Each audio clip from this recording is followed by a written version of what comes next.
Baik, Assalamualaikum warahmatullahi wabarakatuh. Waalaikumsalam warahmatullahi wabarakatuh. Apa kabar semua? Sehat-sehat, teman? Sehat. Baik. Minggu lalu kita sudah membahas berkaitan dengan undang-undang halal. Pada saat ini tentu teman-teman akan saya ajukan dulu beberapa pertanyaan. Saya akan bagikan kertas untuk tes pertama, sekedar untuk mengetahui bahan-bahan yang terkait dengan halal. Tolong dibagikan, teman. Baik, silakan. Hanya 2 menit saja, tolong diisi. Nanti langsung dikumpulkan tentang terkait dengan apa itu yang berkaitan dengan halal. Nah, baik. Di setiap kegiatan produksi atau kegiatan manusia, yang paling dibutuhkan dalam kehidupan kita adalah keselamatan kita sendiri, keselamatan kerja, kesehatan kerja. Dan kadang-kadang di dalam proses produksi halal, mau tidak mau kita juga menggunakan alat-alat kerja. Di antaranya adalah kopi, sepatu, kemudian kebersihan, sarung tangan dan lain sebagainya berkaitan dengan K3 kita. Tentu di setiap ruangan juga kita lihat ada pemadam kebakaran. Seperti ini kita lihat teknologinya pemadam kebakaran yang bisa digunakan sebagai alat K3. Nah, teman sekalian, pada hari ini kita akan membahas yang berkaitan dengan bahan-bahan yang terkait dengan halal itu sendiri. Tentu ada hukum yang terkait dengan halal, baik itu dalam kitab suci, tentunya karena ini halal berkaitan dengan dunia Islam, kita akan melihat bahwa di sini kita bisa melihat ya itu menggunakan halal dan thayyibah, wala tatbi'u syaitan. Jelas sekali di sini bahwa kita diminta untuk makan makanan yang halal, karena makanan yang halal itu terkait dengan zatnya, kemudian cara mendapatkannya, lalu cara memprosesnya. Disitulah proses halal itu terjadi. Nah, misalnya nih, Mas siapa? Maaf, Mas Tri. Kalau kita misalnya ada ayam, itu halal ya? Ya. Nah, tapi kalau ayam itu masuk ke rumah kita, kemudian orang ayam masuk ke rumah kita, terus kita sembelih, kira-kira hukumnya halal apa haram? Haram. Haram ya, oke. Itu tadi maksud. Cara prosesnya juga dapatnya juga harus halal. Kemudian ada yang halal tetapi tidak disembelih dengan mengucapkan nama Allah, itu juga menjadi haram. Dan disitulah halal itu terjadi. Baik, teman-teman sekalian, kita melihat bahwa tentu manusia membutuhkan makan. Di sini makan itu juga berkaitan dengan kesehatan kerja loh ya, yang main-main ya. Kita sebentar makan gitu, tanpa kita sadari kita tidak mencuci tangan terlebih dahulu misalnya. Nah, itu juga akan terkait dengan keselamatan kesehatan kerja kita. Termasuk juga ini kita lihat di sini ya, kemasan. Nah, kemasan ini juga harus dari bahan-bahan yang tidak mengandung bahan yang membahayakan diri kita, manusia pada umumnya. Jadi semua itu harus tersertifikasi halal. Apalagi Indonesia pada tahun 2024 ini akan menjadi pusat halal dunia. Itu yang dicanangkan oleh pemerintah kita sehingga sertifikasi halal itu diperlukan. Baik, kita lanjutkan. Nah, paradigma produk yang terjadi dalam kehidupan kita pertama adalah paradigma itu harus layak ya, layak untuk dikonsumsi manusia. Nah, yang kedua aman, yang ketiga halal. Nah, inilah yang akhirnya menjadi kepuasan untuk kebutuhan konsumen. Layak, tentunya yang layak itu kalau kita melihat tentu segala sesuatu yang diciptakan Allah di dunia ini halal ya, kecuali yang diharamkan. Ada orang makan tikus, ya mungkin kalau kita bilang itu dibungkus gitu ya, dibungkus itu karena dia benci banget dengan tikus sawah, tikus kadang dimakan, tupai, kodok dan lain sebagainya. Jadi perdebatan juga dalam konteks itu ya. Nah, aman ini yang paling penting nih. Kita ingin aman dimanapun kita ada, sehingga aman ini menjadi bagian penting buat kita semua.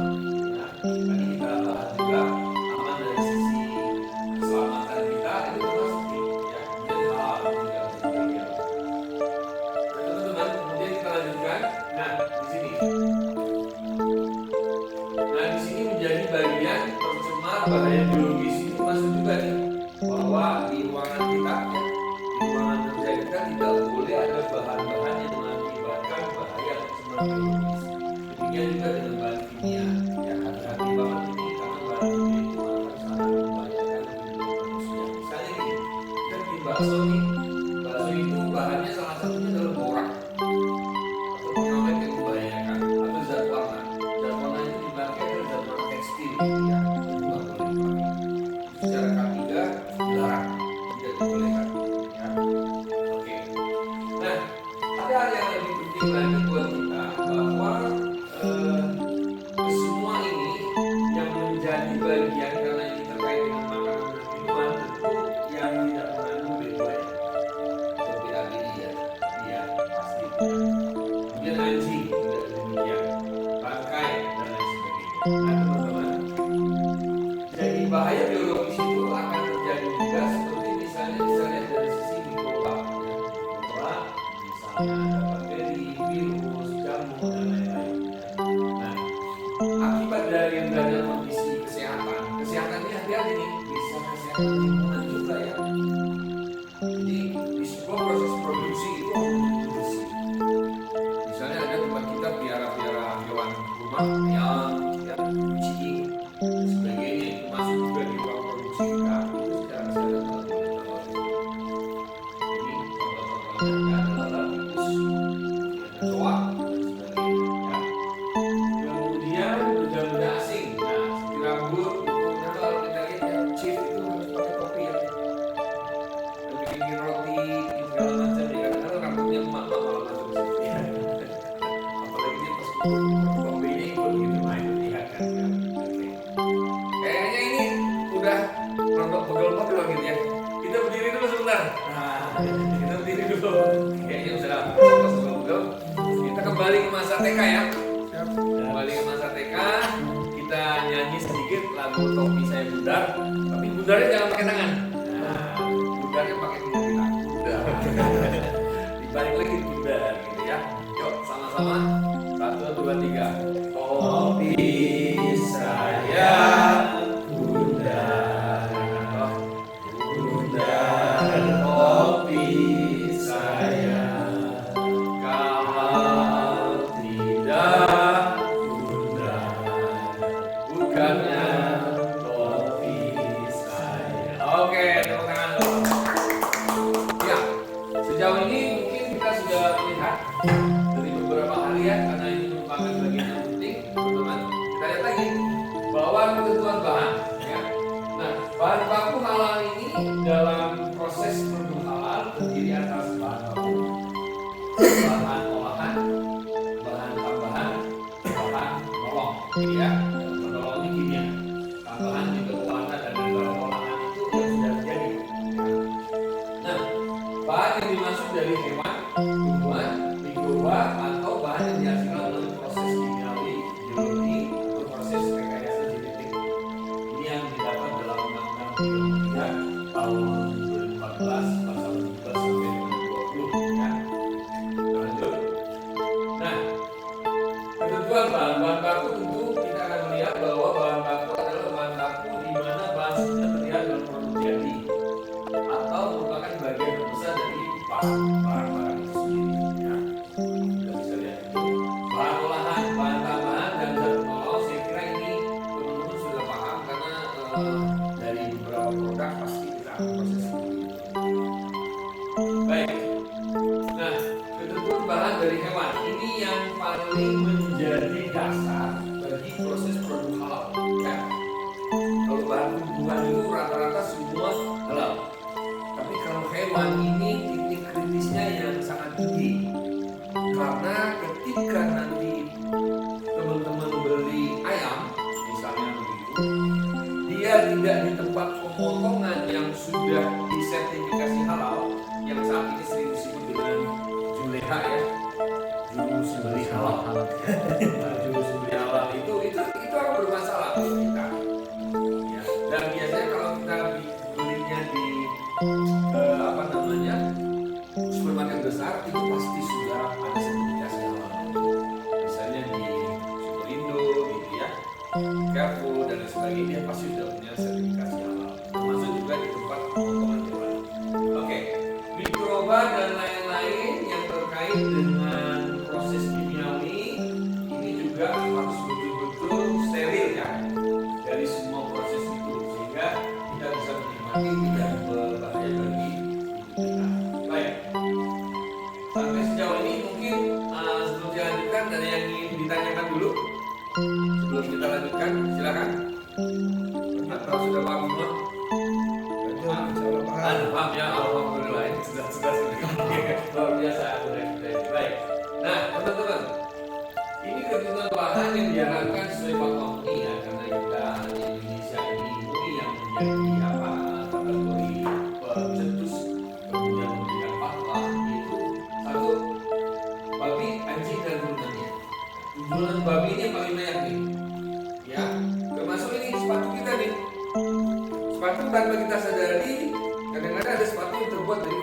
babi. Nah, ini yang kita nggak boleh pakai, maka harus hati-hati. Satu pinggang, ya. Hewan yang disembelih tidak sesuai syariat Islam, kecuali hewan hasil buruan. Ya, nah, hasil buruan itu juga dibolehkan, tapi dengan catatan ketika si anjing pemburu ini dilepas dengan mengucapkan basmalah. Nah ini ya, ini dari Islam ya. Bangkai kecuali ikan dan belalang, jelas. Hewan darat bertaring ya dan sebagainya. Saya kira tadi ini bisa dibaca saja karena ini bukan bagian yang sederhana dan bisa kita pahami secara bersama. Mungkin dari sisi tertentu yang agak sedikit menjadi persoalan adalah hewan yang menjijikan. Ya, kadal itu di Cina semua dimakan. Ya kan? Siput itu dimakan ya. Siput itu kayak apa yang disus. Ya. Kalau di muncul itu teman-teman sering bersalah tiga nanti sama mampir di muncul ada pecah keong. Nah, itu keong sawah itu enak banget ya. Manis katanya. Serangga kadang-kadang belalang ya di daerah tertentu dimakan. Kan? Bidul. Rayon apa rawon? Rayon. Rayon ya. Amfibi ini juga menjadi apa? Debatable ya. Debatable amfibi. Madu di Polen, Nigeria yang bersari satu pun yang berakhir berbahaya juga boleh. Tapi kalau yang tidak berbahaya boleh. Intinya adalah tidak berbahaya bagi manusia. Oke ya. Nah, ini kita lanjut kepada identifikasi titik kritis. Titik kritis yang tadi saya sebutkan, masuknya bahan haram atau najis ke dalam produk. Bisa bahan, bisa proses produksi, bisa penyimpanan, bisa pengangkutan. Kok pengangkutan ikut? Nah, misalnya gini, boleh nggak sih satu truk itu isinya babi sama sapi? Atau babi sama kambing jadi satu? Nggak boleh, ya, nggak boleh. Itu namanya pengangkutan dari sisi pengangkutan. Atau penyimpanan nih, misalnya di beberapa tempat pernah terjadi, ini disimpan, ini daging babi disimpan, sebelahnya daging sapi, bercampur. Itu juga nggak boleh. Makanya hati-hati penyimpanan menjadi penting. Orang-orang kadang-kadang kok disimpan kok bisa jadi kayak gitu? Maksudnya ketika dia dijadikan satu, gitu ya. Nah ini jadi masalah. Baik.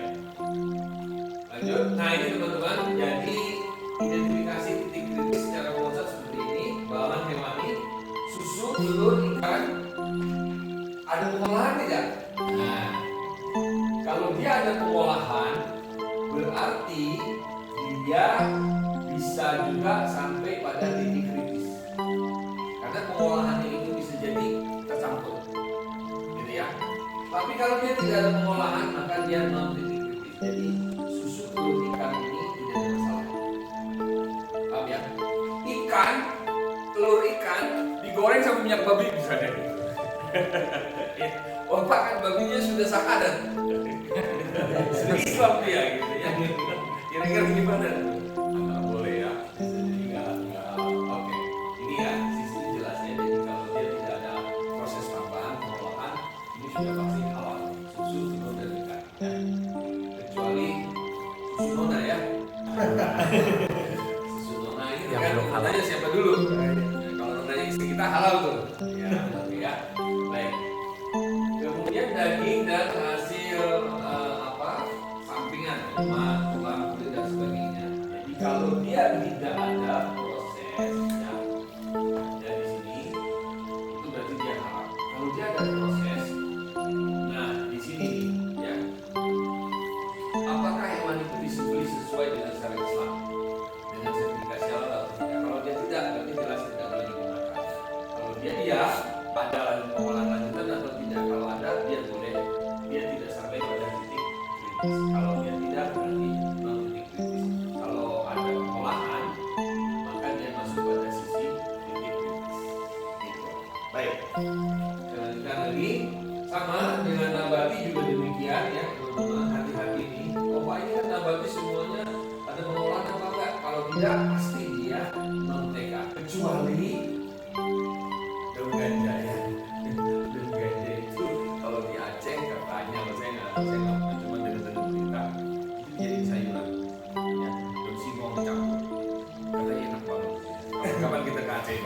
Kopi kering.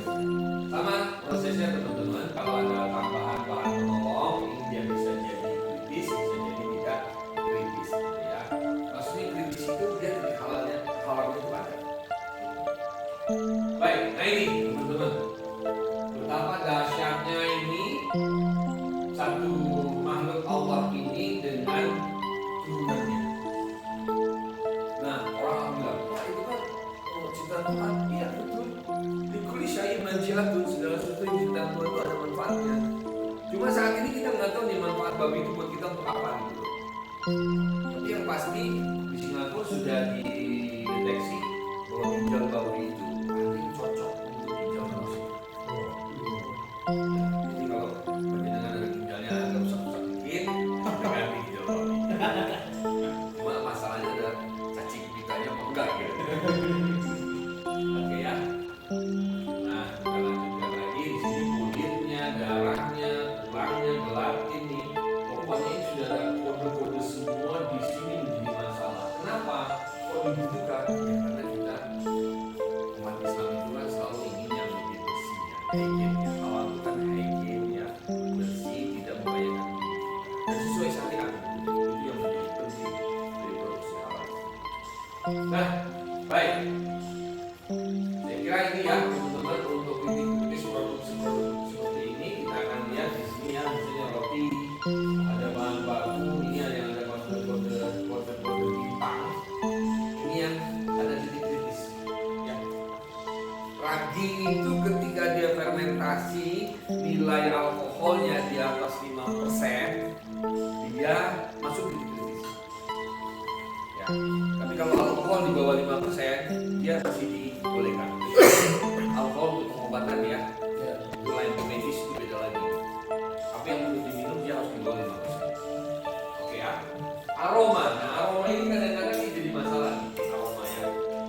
Aroma ini dulu pernah ada satu pabrik roti di stok. Kenapa? Karena dia pakai aroma dari rum.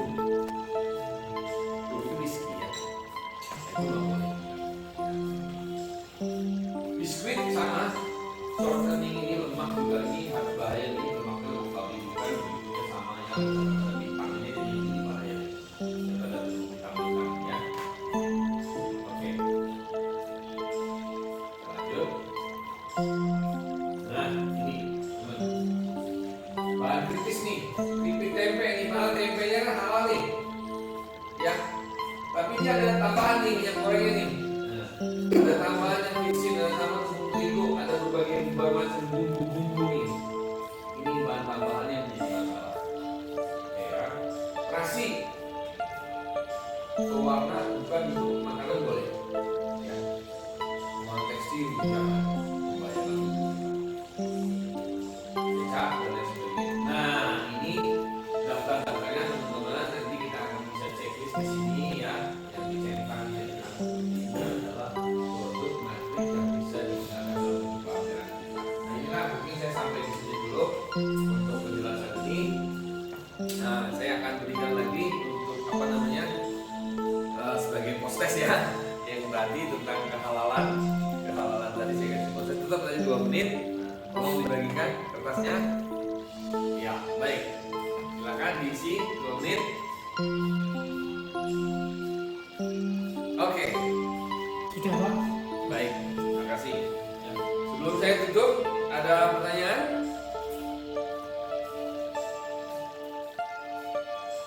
Baik, kalau begitu saya ingin simpulkan sedikit ya teman-teman sekalian bahwa di dalam mengetahui bahan-bahan halal ini kita bisa membagi dari 2, yaitu bahan nabati dan bahan hewani ya. Jelas kalau nabati itu semuanya halal kecuali dia ada proses tambahan. Proses tambahan ini yang mengakibatkan tadinya halal bisa menjadi tidak halal. Sedangkan proses yang sebelumnya dari hewani yang halal banget adalah susu, telur, dan ikan ya. Selama dia tidak juga mengalami proses tambahan. Tapi ketika dia ada proses tambahan, maka itu juga akan menjadi sampai pada titik kritisnya gitu ya. Nah, yang lain-lainnya turunan-turunan yang paling membahayakan adalah dari turunan memang babi ya. Babi itu turunannya banyak. ini dan kita bisa mendeteksi. Paling gampang adalah deteksi ketika kita beli makanan apapun, ini bisa dilihat misalnya di minuman ini ya teman-teman ya. Di minuman ini pasti di sini ada sertifikasi halal ya, ada nomornya dan dia ada sertifikat halal, juga ada nomor halalnya sudah tertera di sini. Jadi itu yang memberikan kita kenyamanan kenapa kita membeli produk yang ada logo halal. Saya kira ini yang bisa saya sampaikan teman-teman. Untuk materinya silakan diakses di dalam Google Drive kita, sudah saya sampaikan kepada teman-teman sekalian. Nanti bila ada hal-hal yang masih ingin ditanyakan boleh ditulis di dalam email atau WhatsApp di grup kita sehingga kita bisa melakukan diskusi lebih dalam lagi tentang bahan-bahan halal. Oke, any question? No? Terima kasih. Kalau begitu kita tepuk tangan bagi semua. Nah, oke, ada satu kalimat yang ingin saya sampaikan. Jangan